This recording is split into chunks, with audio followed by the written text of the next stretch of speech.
ഒരു വിളക്ക് ഊതിക്കെടുത്തുന്ന പോലെ സൂര്യപ്രകാശത്തെ ഊതിക്കെടുത്താൻ കഴിയില്ല. ഇത് അല്ലാഹുവിന്റെ ദീനാണ്. നിങ്ങൾ എത്ര ഊതിക്കെടുത്താൻ ശ്രമിക്കുന്നുവോ അത്രത്തോളം അത് വളർന്നുകൊണ്ടിരിക്കും. പക്ഷെ നമ്മിൽ മുസ്ലിം നാമധാരികളായ ആളുകൾ ഇസ്ലാമിനെ മനസ്സിലാക്കാതെ പോകുന്നതാണ് സങ്കടകരം. ഇപ്പൊ സ്ത്രീ പള്ളിപ്രവേശത്തെ സംബന്ധിച്ചുള്ള ഒരു ചർച്ച ഇവിടെ നടക്കുകയും അതിന്റെ പിന്നാലെ ചില ആളുകൾ, ഇസ്ലാമുമായി ഒരു ബന്ധമില്ലാത്ത ആളുകൾക്കാണ് മുസ്ലിം പെണ്ണുങ്ങൾ പള്ളിയിൽ പോകണമെന്ന് വലിയ നിർബന്ധം. പള്ളിങ്ങൾ തുറന്നു വെച്ചാൽ ഈ പെണ്ണുങ്ങളൊക്കെ 24 മണിക്കൂർ എഴുത്തുകാഫിരിക്കാൻ വരികയായിരിക്കും ഉണ്ടാവുക, അവരൊന്നും പിന്നെ വീട്ടുജലക്ക് കിട്ടൂല എന്നൊക്കെയാണ് ഇവർ വിചാരിച്ചു വെച്ചിട്ടുണ്ടാവുക. അതിൽ മുസ്ലിം നാമധാരിയായ ഒരു സഹോദരി പോലും ആർത്തവമുള്ളവർക്ക് പോലും പള്ളിയിൽ പ്രവേശനം ഉണ്ടായിരുന്നു എന്ന ഒരു പരാമർശം കാര്യങ്ങൾ മനസ്സിലാക്കാതെ വിളിച്ചു പറഞ്ഞത് കേട്ടപ്പോ ആയിഷ ബീവി റളിയല്ലാഹു അൻഹ പള്ളിയുടെ പുറത്ത് നിന്ന് നബി തങ്ങളുടെ മുടി ചീകി കൊടുക്കുമായിരുന്നു എന്ന് പറഞ്ഞതാ. ബീവി ഉള്ളുക്ക് വരാറുണ്ടായിരുന്നു എന്ന അർത്ഥത്തിൽ നമ്മുടെ കോഴിക്കോട് ജില്ലയിലെ ഒരു സഹോദരി പറഞ്ഞു. ഇവരൊക്കെ ഉദ്ദേശം എന്താണ്? ഇത് തുറന്നു വെച്ചാൽ അവരൊക്കെ വന്ന് 5 വക്ത് നിസ്കരിച്ചു പോകാനുള്ള തീരുമാനമാണോ? കുറെ ദിക്റൊക്കെ ചൊല്ലി ഇരിക്കാനുള്ള വരവാണോ? എന്ത് ഇബാദത്തിന്റെ ഒരു ആവേശമാണിതെങ്കിൽ ബുയൂത്തുഹുന്ന ഖൈറുൽ ലഹുന്ന, അവർക്ക് ഏറ്റവും നല്ലത് അവരുടെ വീടുകളാണെന്ന് തിരുനബി സല്ലല്ലാഹു അലൈഹി വസല്ലം.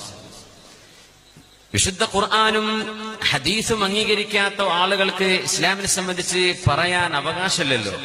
ഇസ്ലാം എന്താണെന്നതിന്റെ അതിന്റെ സോഴ്സുകൾ എന്തൊക്കെയാണ്, ഇത് മനസ്സിലാക്കാതെ മനുഷ്യർക്ക് ആഗ്രഹിക്കുന്നത് ഉണ്ടാക്കാൻ പറ്റുന്നതല്ല വിശുദ്ധ ഇസ്ലാം. അതതിന്റെ പ്രമാണങ്ങൾ ബദ്ധമായി ഇരിക്കേണ്ടതാണ്. നബി സല്ലല്ലാഹു അലൈഹി വസല്ലം തങ്ങളുടെ ആദ്യകാലങ്ങളിൽ സ്വഹാബി വനിതകളിൽ ചില ആളുകൾ ഇശാഇനും സുബഹിക്കും സംബന്ധിച്ചിരുന്നു പള്ളികളിൽ എന്ന ഹദീസുകൾ നിലവിലുണ്ട്, അതാരുമില്ലെന്ന് പറയില്ല. പക്ഷേ ആയിഷ ബീവി റളിയല്ലാഹു തആല അൻഹ ലൗ റഅ നബി സല്ലല്ലാഹു അലൈഹി വസല്ലം മാ അഹ്ദസ്ന, ഇന്നത്തെ പെണ്ണുങ്ങൾ കാട്ടിക്കൂട്ടുന്നത് നബിതങ്ങളെങ്ങാനും കാണുകയായിരുന്നുവെങ്കിൽ മനഅഹുന്നൽ മസാജിദ്, നിങ്ങളാരും പള്ളിയിൽ വരരുത് എന്ന് നബിതങ്ങൾ അവരോട് കൽപ്പിക്കുമായിരുന്നുവെന്ന് ആയിഷത്ത് സിദ്ദീഖ റളിയല്ലാഹു അൻഹ. എന്ന് 1400 കൊല്ലം മുമ്പ്, ഇന്നത്തെ ഫാൻസി ബാഗുകളൊക്കെ ഇറങ്ങുന്നതിന്റെ മുമ്പ്, ഇന്നത്തെ വസ്ത്രവിധാനങ്ങളാകുന്നതിന്റെ മുമ്പ് ബീവി റളിയല്ലാഹു അൻഹ ഒരു സഹോദരിയാണ്, ബീവി ഒരു മഹദിയാണ്, ഒരു സ്ത്രീയാണ്.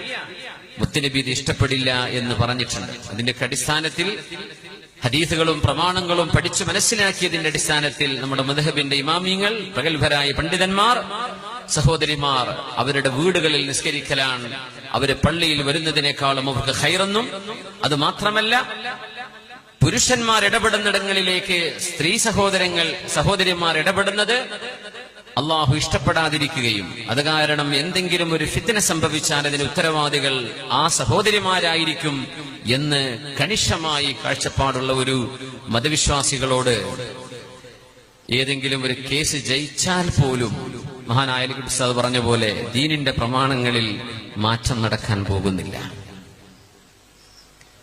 നമ്മൾ ആളുകൾ ദീൻ പഠിക്കണം എന്നാണ് പറയാനുള്ളത്. മുസ്ലിം പേര് വെച്ച് നടന്നിട്ടൊക്കെയാണ് ഇവർ പറയുന്നത്. ഈ ദീനിനെ എല്ലാവരും കൂടി അങ്ങ് നക്കിത്തുടക്കാൻ തീരുമാനിച്ചാൽ പോലും അത് നടക്കാൻ പോകുന്നില്ല. ചരിത്രം ഒന്ന് വായിച്ചാൽ മനസ്സിലാവും. അള്ളാഹു കാര്യങ്ങൾ മനസ്സിലാക്കാൻ തൗഫീഖ് നൽകട്ടെ.